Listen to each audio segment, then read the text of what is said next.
Saludos, hoy les estaremos exponiendo sobre la fiebre reumática. Mi compañera Charlene Arnau y Jolinis Belén, quien les habla. De manera introductoria, vamos a hablar que la fiebre reumática aguda es una respuesta inmunológica anormal a las infecciones por Streptococcus del grupo A, más comúnmente aminofaringitis. La fiebre reumática afecta a múltiples sistemas de órganos y puede tener manifestaciones cardíacas, neurológicas, musculoesqueléticas o dermatológicas. Es importante entender que la fiebre reumática no es una infección directa, sino una complicación inmunomediada que aparece tras una faringitis por estreptococo B hemolítico del grupo A. A nivel mundial es un problema de salud público crítico porque cada año vemos cerca de 470.000 casos nuevos. Lamentablemente, las tasas más altas están en países en desarrollo, donde el hacinamiento y el acceso limitado a la salud facilitan su propagación, derivado en más de 235.000 muertos anuales por cada daños cardíacos permanentes. ¿Por qué ocurre esto? Bueno, el cuerpo intenta defenderse de la bacteria, pero debido al mimetismo molecular, el sistema inmune confunde los antígenos de la bacteria con nuestro propio tejido. Esta respuesta suele manifestarse entre 2 y 4 semanas después de la infección de la garganta. Los síntomas principales que debemos vigilar son la carditis y valvulitis, que afectan directamente el corazón, la poliartritis migratoria en las articulaciones y manifestaciones neurológicas como la corea de Sydenham. También pueden aparecer signos en la piel como el eritema marginal o nódulos subcutáneos.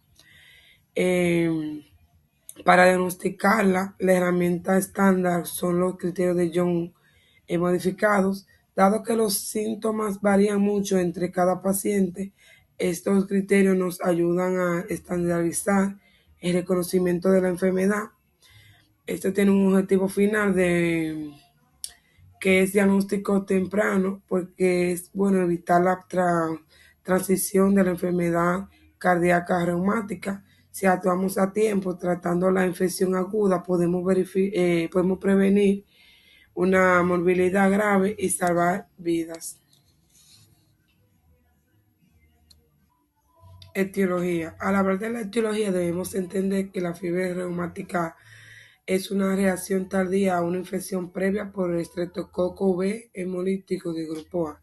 Es vital destacar que aunque este patógeno puede causar desde infecciones en la piel hasta cuadros graves como la fascitis necrotizante, la fiebre reumática está ligada casi exclusivamente a la infección de la garganta. ¿Por qué sigue siendo un problema? Bueno, principalmente por dos razones. La primera es que las infecciones subclínicas donde el paciente no se siente la suficientemente mal para ir al médico. Y el segundo es por factores socioeconómicos como el hacinamiento que aceleran el contagio. Bueno, la buena noticia de esto es que si lo tratamos a tiempo con antibióticos es una arma preventiva.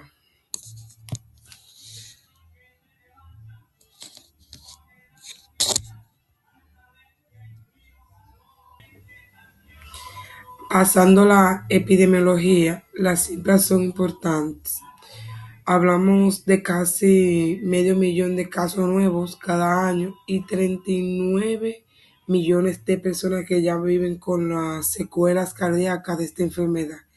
Es interesante notar que la incidencia ha bajado drásticamente en el último siglo gracias a la penicilina y a mejores condiciones de vida, pero sigue siendo una enfermedad de la pobreza.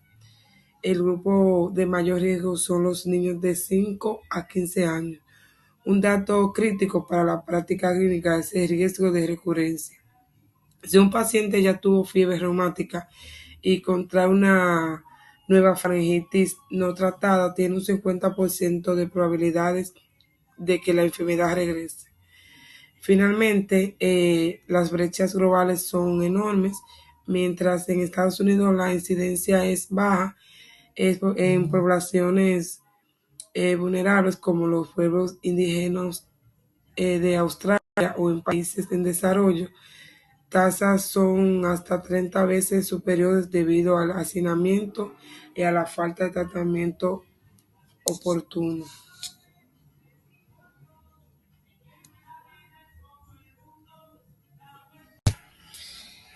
Entrar en la fisiopatología es entender un error de identidad del sistema inmune. La fiebre reumática aguda es multifactorial, no solo impacta a la bacteria, sino también quién es el huésped y cuántas veces se ha expuesto. El concepto clave aquí es el mimetismo molecular. Imaginen que el sistema inmune crea carteles de se busca para la proteína M de la bacteria, pero estos carteles se parecen demasiado a la estructura de nuestro propio cuerpo. En el corazón, los anticuerpos confunden la proteína M con la miocina de nuestras válvulas, provocando daño estructural y los famosos cuerpos de Aschum. En el cerebro, el ataque se dirige a los ganglios basales, lo que explica los movimientos involuntarios de la correa de Sydenham. Incluso en la piel hay una confusión con la queratina que genera las manchas de eritema marginal. Eh, Finalmente, no todos somos igual de vulnerables. La genética juega un papel crucial. Estudios en gemelos y análisis de marcadores como antígeno leucocitario humano muestran que algunas personas tienen una predisposición hereditaria a montar esta respuesta inmune desregulada. Entrando a la histopatología, si miramos los tejidos bajo el microscopio, encontraremos los signos distintivos de la enfermedad. El más importante es el cuerpo de ancho en las válvulas cardíacas. Estos son pequeños bultos de información que confirman el diagnóstico de la fiebre reumática. Dentro de estos cuerpos encontraremos una célula muy curiosa llamada células de Ankon. Los patólogos la llaman células de oruga porque su núcleo tiene una forma alargada muy particular. Cuando vemos que esto progresa hacia la fibrosis y cicatrización de la válvula, sabemos que el paciente está entrando en la fase crónica o cardiopatía reumática. En la piel, tanto el eritema marginal como los nódulos muestran una batalla intensa de células inmunes como neutrófilos y linfocitos, muy similar a lo que ocurre entre otras enfermedades autoinmunes como la artritis reumatoide. Saludos compañeros, compañeras y maestras, mi nombre es Charlene Arnaud y yo voy a hablarles sobre lo que es el historial y el examen físico directamente en lo que viene siendo la fiebre reumática, que por lo general se diagnostica por los criterios de Jones. Generalmente aparece de 2 a 4 semanas después de lo que viene siendo una infección por estreptococo del grupo A, como lo que viene siendo una faringitis, o sea, una infección de la garganta, que esta no fue tratada. En algunas personas con mayor riesgo también puede aparecer después de infecciones repetidas causadas por esta misma bacteria, puede ser también en la piel directamente. Sin embargo, muchos pacientes no recuerdan haber tenido el dolor de garganta antes de la enfermedad. Puesto que los síntomas de la infección de garganta por estreptococo suelen ser fiebre, dolor de garganta, dolor de cabeza, escalofríos, dolor abdominal y en el caso de los niños, va a tener náuseas y vómitos. En la fiebre reumática, los pacientes también pueden presentar síntomas generales como viene siendo la fiebre, cansancio y escalofrío. Que si lo pensamos bien, eso puede ser cualquier gripecita pequeña, o cualquier virus, cualquier infeccióncita que uno tenga, puede llegar a presentar estos síntomas. Que por ello tenemos que prestar atención en las manifestaciones de los diferentes áreas que vamos a tener, como por ejemplo las manifestaciones musculoesqueléticas, que aquí vamos a tener dolores articulares o la artritis, que son los síntomas más comunes y aparecen en un 60 a 80% de los pacientes, con características principales como lo que viene siendo que el dolor va a cambiar de una articulación a otra, o sea, va a ser migratorio, no se va a quedar solamente en un lugar. Las articulaciones también se van a ver rojas, van a estar muy inflamadas y para la persona que lo padezca va a ser muy dolorosa y va a afectar sobre todo las articulaciones grandes como va a ser las rodillas, tobillos y muñecas. Ya para verificar, obviamente tendremos que hacer una radiografía. En la radiografía, esta va a salir normal, aunque las articulaciones estén inflamadas. Ahora, algo que nos interesa mucho son las manifestaciones cardíacas, que la carditis, esta es la complicación más grave de la fiebre reumática. Puede aparecer en 50 a 80% de los pacientes y afecta varias capas del corazón. Va a tener signos comunes como la taquicardia y soplos cardíacos nuevos. Las válvulas, en el caso del corazón, también pueden dañarse, ¿verdad? Como por ejemplo la válvula mitral, esta viene siendo la más afectada porque afecta ya a un 50-60% de los casos y puede causar una insuficiencia mitral, donde la sangre se devuelve hacia atrás. ¿Sí? No va a seguir su camino normal, sino que se va a devolver y se va a querer quedar en su casa. En el examen físico no se escucha un soplo en el ápex del corazón que se irradia hacia la axila izquierda. Con el tiempo este puede aparecer estenosis mitral también, que aquí es donde la válvula se estrecha. Tenemos la válvula aórtica también, que esta afecta en un 20% de los casos, no es tan común. Puede causar una insuficiencia aórtica que produce un soplo distólico, que se escucha mejor cuando el paciente se inclina hacia adelante. Y la válvula tricúspide, que es menos común aún, todavía que tiene solamente un 10% de los casos. Ahora, esto puede evolucionar a lo que es una cardiopatía reumática. Ya si el daño en las válvulas continúa durante 10 a 20 años o incluso después de varios episodios de lo que es la fiebre reumática, puede aparecer una cardiopatía reumática. Esta viene siendo la causa más frecuente de lo que viene siendo la enfermedad valvular adquirida, especialmente en la válvula mitral, ya que mencioné anteriormente, la que más se ve afectada directamente es ella, que es, bueno, la principal. En casos graves ya puede causar una miocardiopatía y una insuficiencia cardíaca.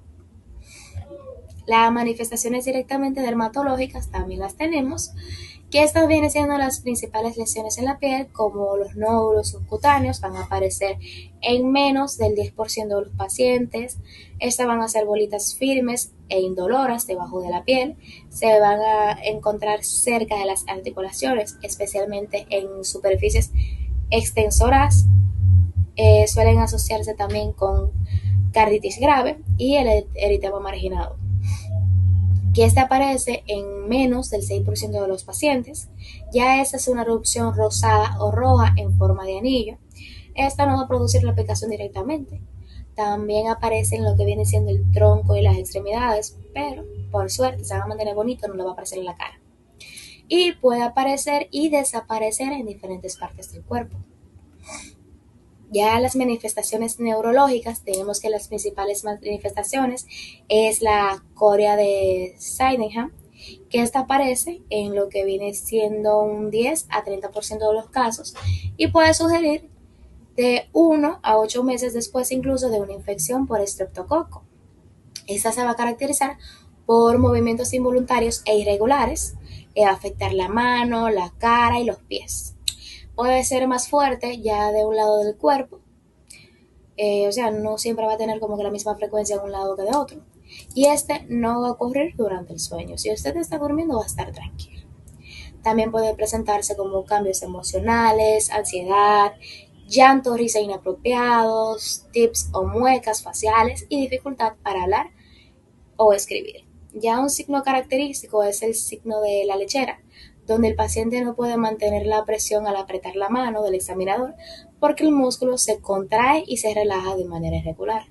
Esta enfermedad como tal suele desaparecer entre las 6 semanas y 6 meses.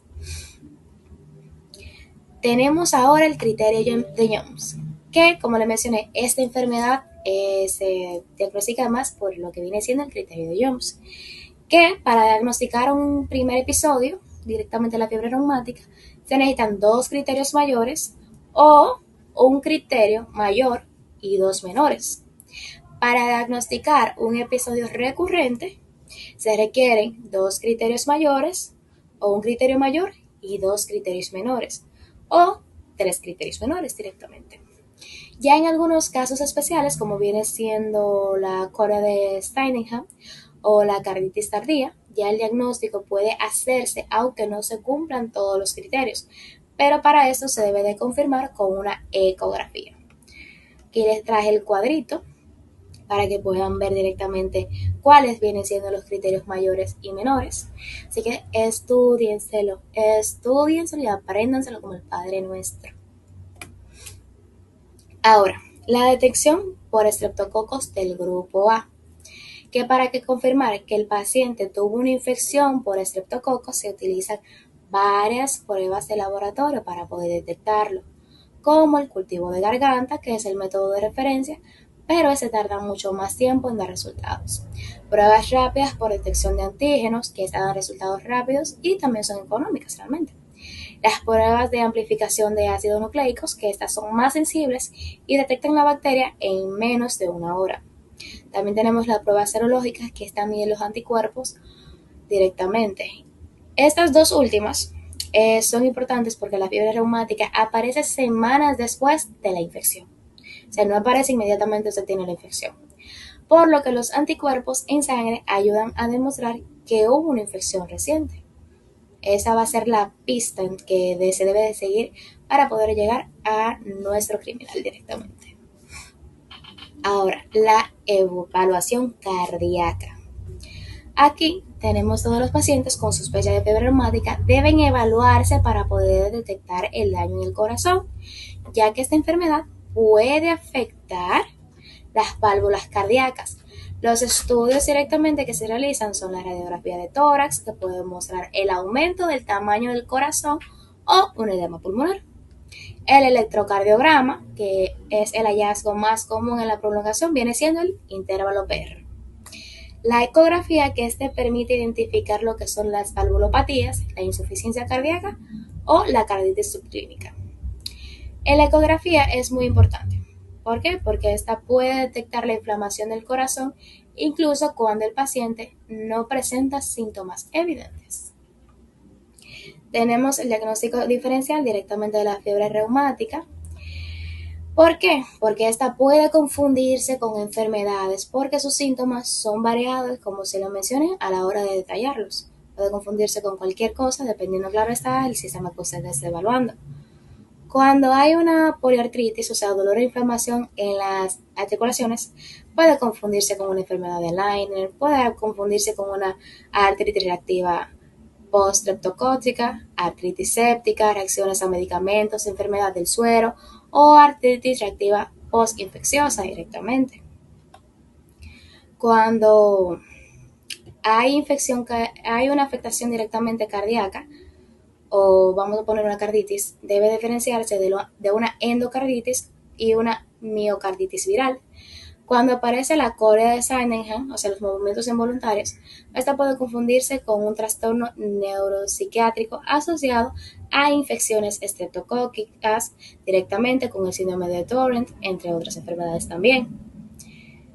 Con las manifestaciones en la piel puede parecerse a lo que viene siendo una urticaria, escarlatina, enfermedad de Kawasaki, eritema multiforme, eritema migratorio, un sistema viral, y con las enfermedades sistemáticas puede confundirse también con una artritis idiopática juvenil, la misma enfermedad de Kawasaki o un lupus eritematoso sistemático. Ahora, con su pronóstico. La fiebre reumática aguda puede durar aproximadamente 3 meses. Sin embargo, existe un alto riesgo de una recurrencia, alrededor de un 65% de los casos. Los factores que pueden aumentar el riesgo de esta recaída, pues no seguir la profilaxis antibiótica, los intervalos cortos entre episodios, una edad temprana y presencia de carditis directamente. La importancia de la afectación cardíaca es que el daño cardíaco aquí es el factor más importante para el pronóstico. Los pacientes con carditis tienen mayor riesgo de desarrollar cardiopatía reumática o insuficiencia cardíaca, y en casos graves puede ser necesario una cirugía valvular o un reemplazo de válvula cardíaca. Con el Corea de Sydenham, generalmente este se resuelve de 12 a 15 semanas, aunque esta puede persistir directamente y también puede asociarse con síntomas postquirúrgicos, perdón, psiquiátricos. Y en las complicaciones, pues la más frecuente viene siendo la cardiopatía reumática, que esta aparece, como mencioné anteriormente, de 10 a 20 años después de una infección inicial debido al daño progresivo de las válvulas del corazón. Y esta puede provocar la insuficiencia cardíaca, hipertensión pulmonar, arritmias, accidente cerebrovascular o una muerte súbita, que nadie en su vida desea ni quiere eso, ni para nadie ni para sí mismo. Ya esto fue todo de mi parte. Muchas gracias.